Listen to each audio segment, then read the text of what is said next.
क्या आपने कभी सोचा है कि भारत से अमेरिका, यूरोप या अफ्रीका जाने के लिए ज़्यादातर लोग पहले दुबई, दोहा या अबू धाबी क्यों जाना पड़ता है? क्या भारत खुद ऐसा देश नहीं बन सकता जहां से पूरी दुनिया के लिए फ्लाइट्स उड़े? अब ऐसा लग रहा है कि यह सपना हकीकत बनने की ओर बढ़ रहा है, क्योंकि भारत की सबसे बड़ी एयरलाइन इंडिगो ने एक ऐसा मास्टर प्लान तैयार किया है जो आने वाले वर्षों में इंटरनेशनल एविएशन का पूरा खेल बदल सकता है। तो आखिर क्या है इंडिगो का यह प्लान? इससे विदेशी एयरलाइन क्यों चिंतित है और इसका फायदा भारत और भारतीय यात्रियों को कैसे मिलेगा?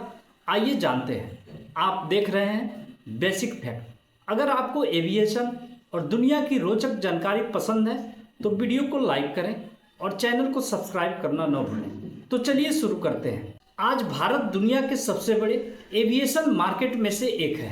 हर साल करोड़ों भारतीय विदेश यात्रा करते हैं, लेकिन अगर किसी को दिल्ली, मुंबई या बेंगलुरु से अमेरिका, यूरोप या अफ्रीका जाना हो तो अक्सर उससे पहले दुबई, दोहा या अबू धाबी जैसे शहरों तक उड़ान भरनी पड़ती है। वहां से दूसरी फ्लाइट लेकर वह अपनी मंजिल तक पहुंचता है। यही कारण है कि इमिरेट्स, कतर एयरवेज और इतिहाद एयरवेज जैसे एयरलाइन वर्षों में भारत के इंटरनेशनल ट्रैफिक का बड़ा हिस्सा संभाल रही है। इस मॉडल में टिकट से होने वाली कमाई का बड़ा हिस्सा विदेशी एयरलाइंस और उनके एयरपोर्ट को मिलता है। अब इंडिगो सिर्फ भारत के घरेलू बाजार तक सीमित नहीं रहना चाहती।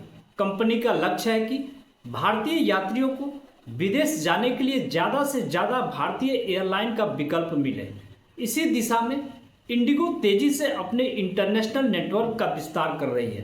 कंपनी लंबी दूरी की उड़ानों के लिए नए विमानों को अपने बेड़े में शामिल कर रही है और यूरोप तथा अन्य अंतर्राष्ट्रीय गंतव्यों के लिए नई सेवाएं शुरू करने की तैयारी कर रही है। इसके साथ साथ भारत के बड़े शहरों को इंटरनेशनल कनेक्टिंग हब के रूप में विकसित करने पर भी ध्यान दिया जा रहा है। अगर यात्रियों को भारत में ही बेहतर कनेक्टिंग फ्लाइट मिल जाए तो उन्हें विदेश ट्रांजिट एयरपोर्ट पर निर्भर नहीं रहना पड़ेगा। इस बदलाव में सिर्फ इंडिगो ही नहीं बल्कि एयर इंडिया भी महत्वपूर्ण भूमिका निभा रही है। एयर इंडिया अपने बेड़े में सैकड़ों नए विमान शामिल कर रही है और लंबी दूरी के अंतर्राष्ट्रीय रूट्स का तेजी से विस्तार कर रही है। अगर इंडिगो और एयर इंडिया दोनों अपने अपने नेटवर्क को मजबूत करने में सफल होते हैं तो भारत से सीधे दुनिया के कई बड़े शहरों तक उड़ानें बढ़ सकती है।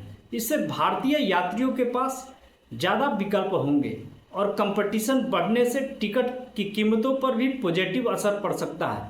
लेकिन भारत को क्या फ़ायदा होगा? अगर भारत इंटरनेशनल ट्रांजिट हब बनने में सफल होता है तो इसके कई बड़े फायदे होंगे। पहला, टिकट से होने वाली कमाई का बड़ा हिस्सा भारत में रहेगा। दूसरा, भारतीय एयरलाइंस और एयरपोर्ट मजबूत होंगे। तीसरा, एविएशन, पर्यटन और रोजगार के नए अवसर पैदा होंगे। और सबसे बड़ी बात, भारत की ग्लोबल विमान क्षेत्र में भूमिका पहले से कहीं ज़्यादा मजबूत हो सकती है। हालांकि यह बदलाव एक दिन में नहीं होगा। इसके लिए आधुनिक एयरपोर्ट, पर्याप्त विमान, अंतर्राष्ट्रीय समझौते और मजबूत नेटवर्क की जरूरत होगी। तो दोस्तों, इंडिगो का यह प्लान सिर्फ एक एयरलाइन के विस्तार की कहानी नहीं है, बल्कि भारत का वैश्विक एविएशन हब बनाने की दिशा में एक बड़ा कदम हो सकता है। अब देखना यह होगा कि आने वाले वर्षों में भारत विदेशी ट्रांजिट हब पर अपनी निर्भरता कितनी कम कर पाता है। आपकी राय क्या है? क्या भारत आने वाले समय में दुबई और दोहा जैसी जगहों को चुनौती दे पाएगा? अपनी राय कमेंट में जरूर बताइए। अगर आपको यह वीडियो पसंद आया हो तो इसे लाइक करें, शेयर करें और ऐसे ही शानदार एविएशन वीडियो के लिए बेसिक फैक्ट को सब्सक्राइब करना न भूलें।